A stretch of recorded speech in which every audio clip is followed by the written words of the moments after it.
नमस्कार दोस्तों। आपको इस वीडियो में बताएंगे कि बांग्लादेश में एक बार फिर से हिंसा भड़क उठी है। तो सवाल ये उठता है आखिर कि दोबारा वहां पर हिंसा क्यों भड़की है। आखिर क्या मामला हो गया कि फिर से चिंगारी बांग्लादेश में हिंसा की चिंगारी भड़क उठी। और इस बार जो मांग की जा रही है, शेख हसीना की जो कड़ी प्रतिक्रिया है वो भी सामने आई है इस मामले को लेकर। 5 फरवरी की रात को उपद्रवियों ने शेख मुजीबुर रहमान के घर को आग के हवाले कर दिया। शेख हसीना ने अवामी लीग के कार्यकर्ताओं और नेताओं से 6 फरवरी के दिन सड़कों पर उतरने की अपील की थी और इसके जवाब में उपद्रवी बुलडोजर लेकर धान मंडी 32 इलाके में पहुंच गए, जहां उन्होंने घर में घुसकर तोड़फोड़ और आगजनी कर दी। लेकिन इस बार हिंसा भड़की क्यों? शेख हसीना को बांग्लादेश को छोड़े लगभग 6 महीने हो गए। ढाका ट्रिब्यून की रिपोर्ट के मुताबिक शेख हसीना ने एक ऑनलाइन भाषण के जरिए अवामी लीग के नेताओं और कार्यकर्ताओं से अपील की थी कि वे मोहम्मद यूनुस के नेतृत्व वाली अंतरिम सरकार के खिलाफ प्रदर्शन करें। और अवामी लीग इसमें 6 फरवरी को बांग्लादेश में ट्रांसपोर्ट सिस्टम को बंद करके हाईवे समेत कई शहरों को जाम कर दिया और इस वजह से यहाँ पर विरोध प्रदर्शन होने लगे। शेख हसीना की जो प्रतिक्रिया है उसका ढाका की धान मंडी में बांग्लादेश के संस्थापक बंगबंधु शेख मुजीबुद्दीन को ऐतिहासिक आवास को ध्वस्त करने के बाद अब इस पर शेख हसीना की प्रतिक्रिया आई और उन्होंने जो कोट किया उसे ध्यान से सुनिए। कहा गया कि यही हमारे संस्थापक पिता ने बांग्लादेश की मुक्ति का आह्वान किया। वहां उन्हें पाकिस्तान की तरफ से गिरफ्तार किया गया, लेकिन इसके बावजूद पाकिस्तानी सेना ने भी कभी इमारत को गिराया या जलाया नहीं। जब शेख मुजीब बांग्लादेश लौटे तो उन्होंने इसी घर से देश के पुनर्निर्माण की कमान संभाली और वह कभी भी राष्ट्रपति भवन या प्रधानमंत्री आवास में नहीं गए, ना ट्रांसफर कराया। इसी घर ने पूरे परिवार के साथ उनकी हत्या कर दी गई, मेरे परिवार को खत्म कर दिया और मैं अपनी बहन के साथ बच गई क्योंकि हम विदेश में थे।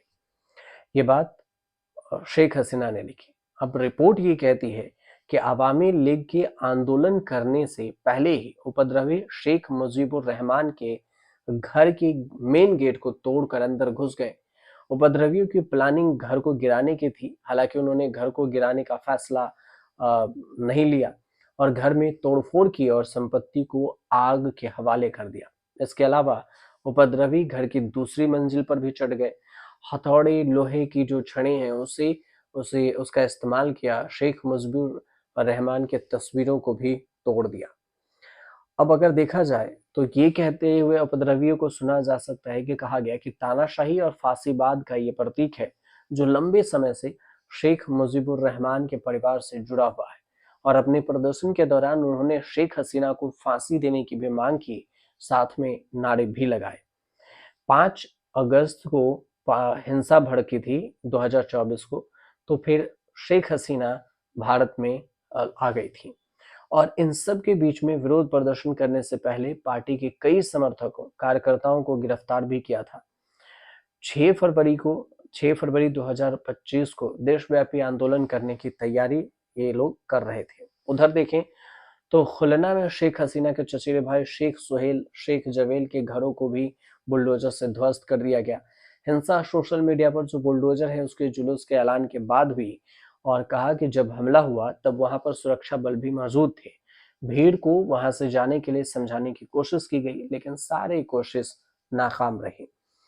हिंसा भड़की इसलिए क्योंकि शेख हसीना की जो पार्टी है 6 फरवरी को अपने कार्यकर्ताओं को सड़क पर उतरने की अपील की थी और इस वजह से हिंसा भड़क गई। अब अगर बात करें तो इससे पहले 24 रिवॉल्यूशनरी जो वहाँ पर बांग्लादेश में है, वहाँ करीब करीब इस बात की चर्चा हुई थी और ये कहा गया था कि यहाँ पर आंदोलन के बाद प्रदर्शन करो। शेख हसीना ने ऐसी अपील की थी लोगों से कि वो वहाँ पहुंचे और इसके लोगों के बीच में जाकर प्रदर्शन करें। तो ये जो प्रदर्शन है ये इस वजह से वहाँ पर ज़्यादा फैल गया है और लोग तोड़-फोड़ मचा रहे हैं। और सबसे बड़ी बात ये भी है कि पूरे कहा जा रहा है कि पूरे बांग्लादेश को खबर दे दो, ऐसे भी नारे हैं कि मुर्शिदा मुजीबुर रहमान की कब्र को खोद दो, ऐसे नारे लगाए जा रहे हैं। अवामी लीग के लोग पिटने बांग्लादेश में वे नहीं रहेंगे, ऐसे नारे भी लगा रहे हैं। बांग्लादेशियों का कहना है कि मुजीबुर रहमान का घर फांसीवादियों का गढ़ रहा है और इससे छुटकारा जरूरी है।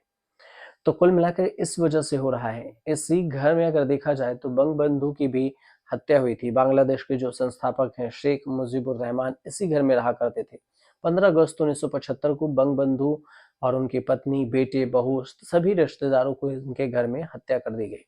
इसके बाद इस घर को एक स्मारक संग्रहालय के रूप में बनाया गया और इससे पहले 5 अगस्त 2024 को शेख हसीना के देश छोड़ने के बाद भीड़ ने इस घर पर हमला किया था, तोड़फोड़ कर आग लगा दी थी और तब से ये घर वीरान पड़ा हुआ है। आरक्षण के खिलाफ वहां पर विरोध प्रदर्शन हुआ था। 5 अगस्त 2024 को शेख हसीना जब देश छोड़कर चली गई तो छात्र आरक्षण के खिलाफ विरोध प्रदर्शन कर रहे थे। हाई कोर्ट ने 5 जून में कहा था कि 30 कोटा वाला जो सिस्टम है उसे लागू करना चाहिए, जॉब में 30%। इस आरक्षण के खिलाफ ढाका में जो यूनिवर्सिटी के छात्र हैं उन्होंने विरोध प्रदर्शन किया। स्वतंत्रता सेनानी के परिवारों को ये आरक्षण देने की बात हुई थी। छात्र चाह रहे थे कि ये आरक्षण स्वतंत्रता सेनानी के परिवारों को न दी जाए। इस वजह से इसमें हिंसा भड़की थी। तो अब जो हिंसा धीरे धीरे बड़ी हिंसा हो गई और फिर बड़ी हिंसा इतने बने कि लोग, छात्र और बाहर भी सोशल मीडिया पे प्रोटेस्ट होने लगे, सत्ता तक, सरकार तक चली गई। तो अभी की उम्मीद करते हैं कि अभी जो हमने आपको बताया है उसमें जो अभी क्यों आंदोलन हो रहा है, क्यों वहां पर विरोध प्रदर्शन हो रहा है, इसकी जानकारी हमने दी। अगर आपको अच्छा लगे तो हमारे चैनल को सब्सक्राइब कीजिए, शेयर कीजिए और कमेंट कीजिए।